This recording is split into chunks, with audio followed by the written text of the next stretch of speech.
Yeah, tell Mikey you can show. Mikey. What's it? Galaxy far, far away. Okay, but you gotta tell him to be quiet about the galaxy far, far away. Thank you.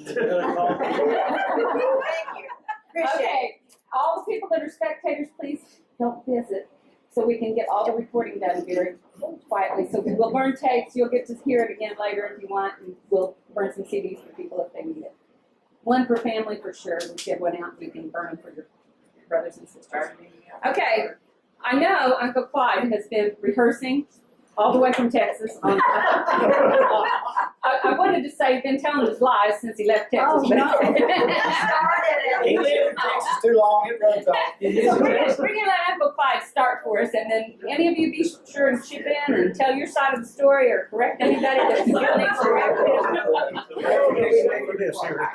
right, Uncle Clyde, take it away. I thought I was a champion liar, Texas and Oklahoma. But some guy by the name of, his initials is Roger, paddlefish down here. And I said, you just can't top these Okies no matter what you try down here. Who could have told you that?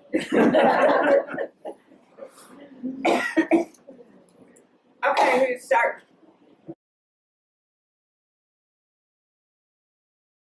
I'm starting. I want to get it over with. All right. Okay, this is the deal.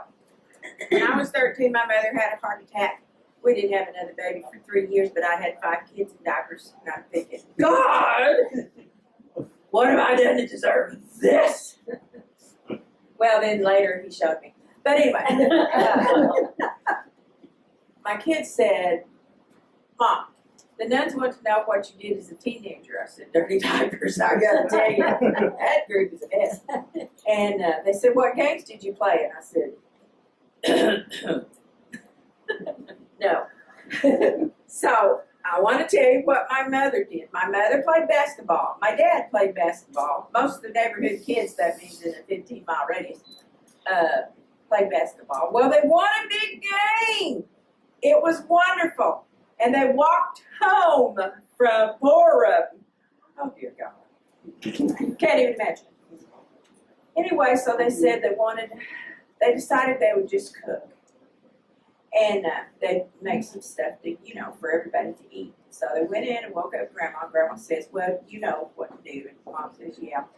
So she assigned the girls to go out and catch the chickens and wring their necks. What happened to microwaves? I'm telling you. So they did like 25 pounds of potatoes. They peeled them and mashed them and they had 4 chickens because that's what Grandma allowed them. And they got those all fried up. And by 5 o'clock in the morning, they had a snack going. And I said, what'd you do? And she said, well, we had to go to school. So we got dressed and we went on to school. And I said, how'd you get there? She said, well, we walked the same way we got home last night. So it was a big dude. I'm thinking microwave, refrigerator. Okay, my kids are starved to death. A couple of weeks ago, I heard about the chickens and what they do when you wring their neck or cut their neck off. Well, yeah, they jump around. Yeah.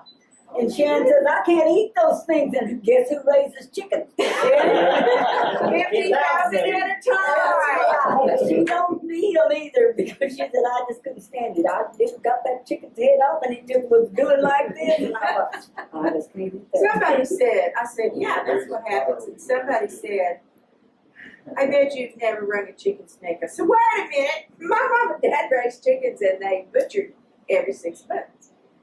Who do you think's out there wringing them chicken necks? Never done or come up with something. Yeah. Get away from me. And that's my life. Welcome to it. I wanted to ask these girls a question about the time the people of California was there. How many biscuits and stuff they would make while they were there? I have no clue. I was little. Yeah. Oh, no. You didn't make this. They had a place in California. They get there one time. Took the kids from California, the snipe pump over here. And they just thought they had a great time. We said, well, there were possums in the caves. Great entertainment. Uh-huh. I got a closer story than that. Jim and Jean took Bill and I sniping and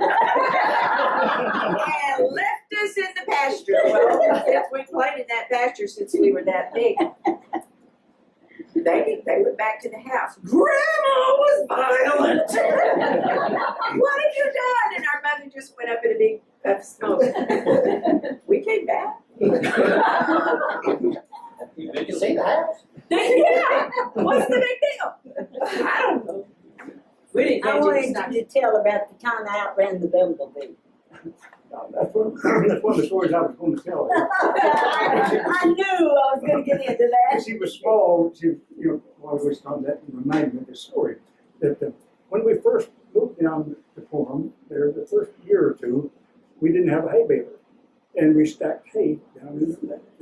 And my little sister, I don't know why she was down in the hay meadow.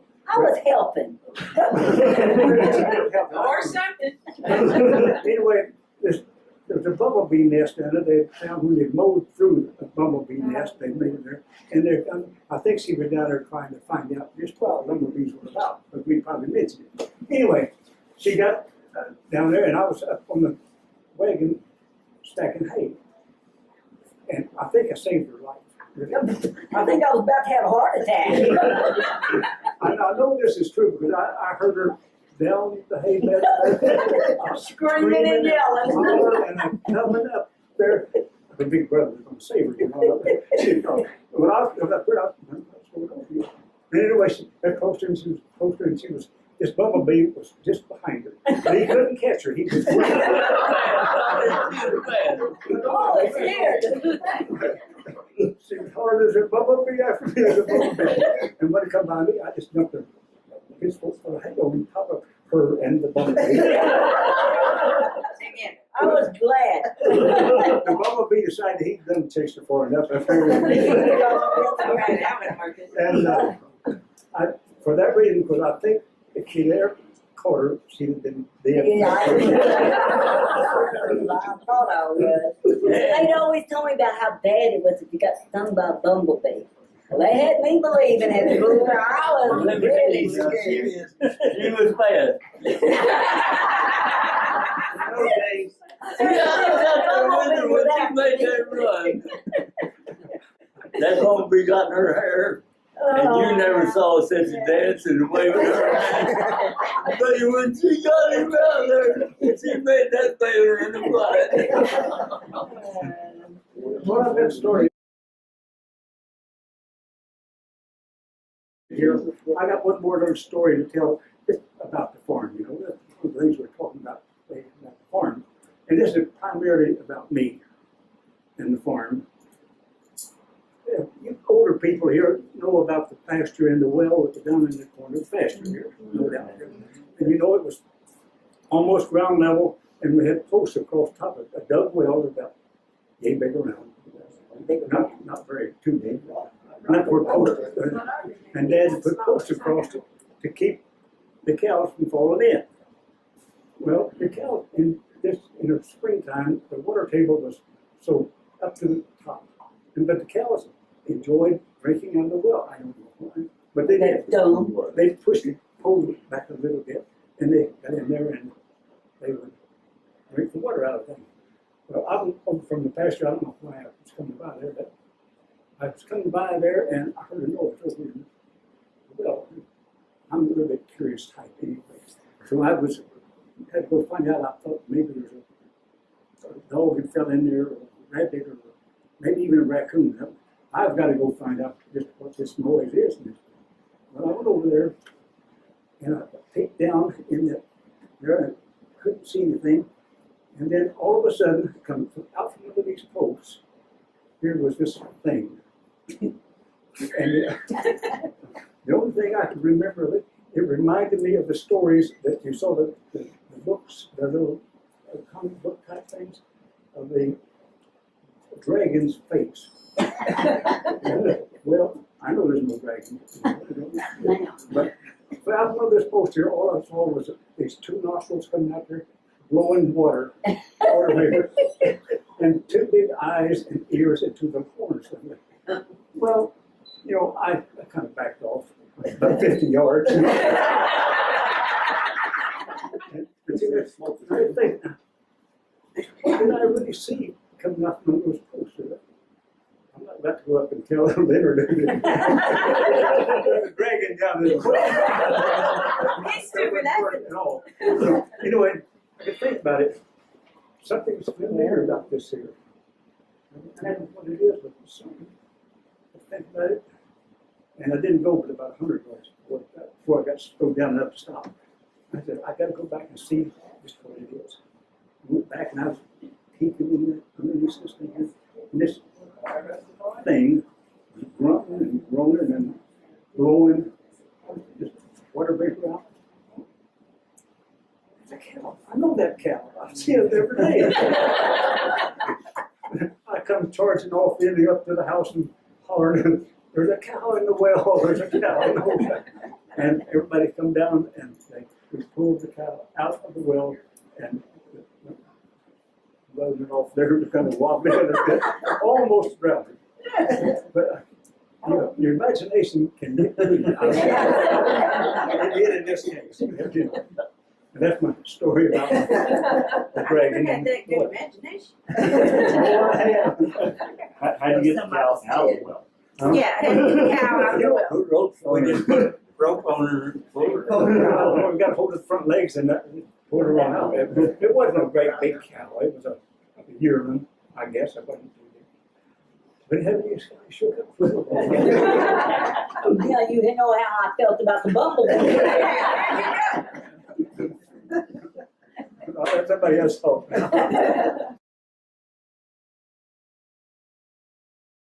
Well, I want to tell about Grandma and the cooking stove, you know. She cooked with a wood stove. And at our house, I don't know whether a lot of these people haven't even seen a wood stove, but we had a heater stove and we had heater wood for the heater stove, and we had cooked stove wood with short pieces split or just round deals like that there. We always had a pile of logs out there on the wood pile that we called it, and we cut these limbs up and things to make stove wood out of it. This Mom could gauge the temperature of the fire to bake bread, which she baked about 20 loaves every other day, and in that there wood stove, and she regulated the heat by putting another piece of wood on the fire. Well, she could do a real good job of that there. 2 o'clock in the morning. And so, but the main thing that I remember about stove wood was that back before they got this here meat tenderizer, MSSU, or whatever it is, but anyway, before that, Ma had a meat tenderizer, and that was a piece of that there. She beat your rear and it really tenderized. Multi-purpose too. Because I got a lot of that there. I was a good one. I didn't get it. Carl always got in trouble. Walking off through. Here we play along for hours, and who got whipping? Carl would get on. Mama You knew how to use that stove wood too. You're the oldest, that's what you tell Carl. You gotta keep them in line like he could keep me in line. He never got as many beats. A lot of them, and it was all mine. But I'm assuming this was before cattle prods. yeah, way before them. That's for the race. It was before, yeah, that's what I was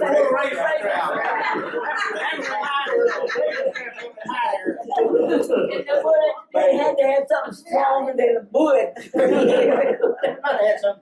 One time we was in grade school up, Davis old school up there, and he end of school, last day, where they had a picnic or something up there, and we was up there. Well, me and Perry wanted to go up to some boy's house there and stay all night. And we just kept on begging Mom to let us go, and she said, okay, you go up there, but in the morning you get up, you come home. So we got chopped corn, got a whole corn up there. So yeah, oh yeah, we'll be right up there. Well, we got up the next morning, and this old boy his dad and them had an old goat there, and we hooked that goat up to a little cart, and we run around all over the country up there. And about noon, we went down to the creek and we swum a while. And just before it got dark, Here we come come Mom. home. Mom was out on the wood pile out. With whatever stove wood. Prior planning, Mikey. Meat dinner right there. Yeah. We got that meat dinner out of the lot. I remember the last time that Mom gave me a whipping, you know. Most of the time I just cry and she'd just stay on. Yeah. And she had him, I got over it, I just turned around and laughed. She said, I'm not gonna whip you again. She done that sound like good back when we were planting potatoes, supposed to be out there planting potatoes. Dad was laying off the rows there, and we was out there throwing clods in it. Mom come out, why'd you got them there? Well, we don't know how to plant potatoes.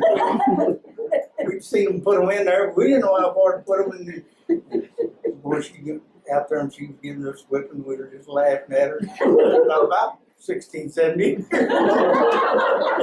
about that high. She thought she was meaner than you.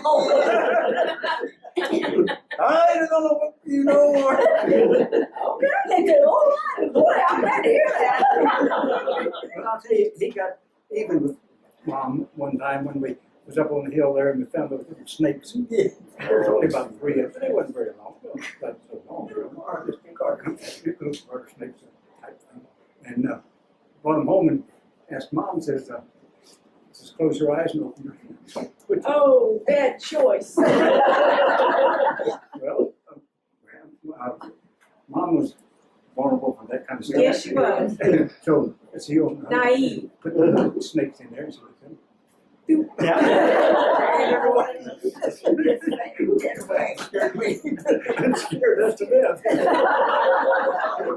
You can ask your dad about that. Oh, yeah. Tell about Alpha Jean Breedlove. Well, Jean Breedlove was one of the teachers we had in that Hickory Ridge school. She was the only teacher they had. Anyway, and so Alpha Jean, they had come over to the house to play cards. So she thought it'd be fun to get one of those cans that had one of those snakes that jumped out.